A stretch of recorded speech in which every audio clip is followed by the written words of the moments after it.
Hello, this is a new video in the podcast Let's Talk About Astrology, and I welcome you to the wonderful full moon in Leo. Leo is, of course, a very outgoing, very self conscious sign. So the moon is in opposition to the sun, which is in Aquarius on the full moon.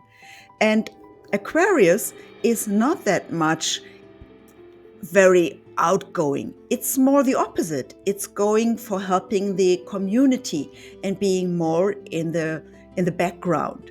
So this is the polarity of this full moon we have today.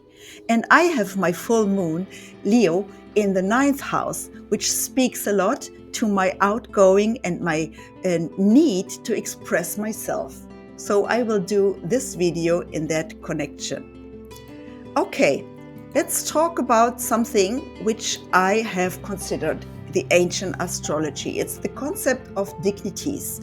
It refers to the relative strength or weakness of a planet based on its position in the zodiac. The system helps astrologers determine how effectively a planet can express its inherent nature and influence events. It refers to as the planet's essence, with the 17th century astrologer William Lilly called the strength, fortitude, or debility of the planets or significators. We talk about the essential dignities, which is very common as well as of today. These essential dignities are based on the planet's relationship to the signs of the zodiac. There are 5 main types, which I will introduce here. First, the rulership. A planet rules a sign when it is most at home and can express its qualities most strongly. For example, the sun rules Leo. Exaltation. A planet is exalted in a sign where it is highly honored and its influence is amplified. For example, the sun is exalted in Aries. Detriment. A planet is in detriment when it is in the sign opposite its rulership. Here, it struggles to express itself naturally. For example, the sun is in detriment in Aquarius, as I explained for the full moon. Fall. A planet is in fall when it is in the sign opposite its exaltation. Here, its qualities are weakened. For example, the sun is in fall in Libra. Triplicity. Each sign is assigned to a triplicity, referring to fire, earth, air, and water, the 4 elements. And planets are considered to have dignity when placed in signs of their own triplicity. I will make a special episode about this concept and what it meant in Hellenistic astrology, because it's very important there. Terms. The division of signs into smaller segments, with each segment assigned a planetary ruler. This is not going into depth here in this episode, but perhaps I will refer to terms later on. Phase. Each decan, 10-degree division of each sign, because each sign has 30 degrees in the zodiac circle, is assigned a planetary ruler. Same as for terms, I will not go any deeper in this video, but only mention it for summary reason. Accidental dignities are another topic for this subject.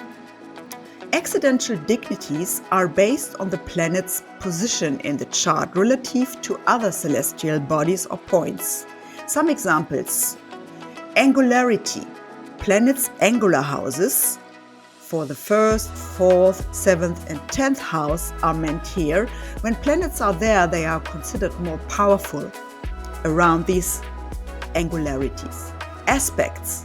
Planets forming harmonious aspects like trines 120 degree and sextile 60 degree with other planets, they are considered more dignified. And in the opposite, when they have more tension angularities or angles, which are squares and also oppositions, then they are said they are less dignified. Last, the speed. Planets moving faster than their mean daily motion are considered more dignified.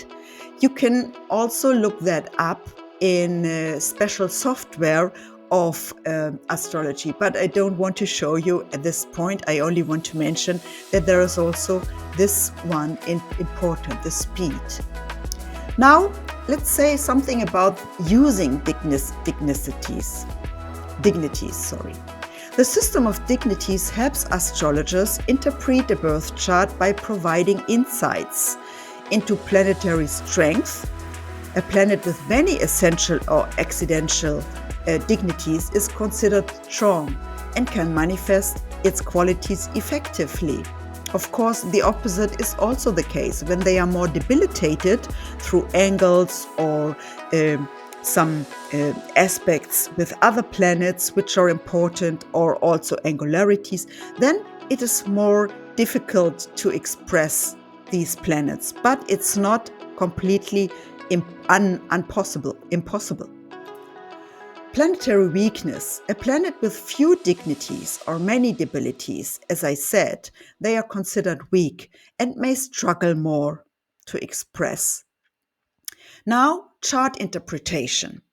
Dignities are used in conjunction with other astrological factors to provide a comprehensive understanding of a person's character and life path.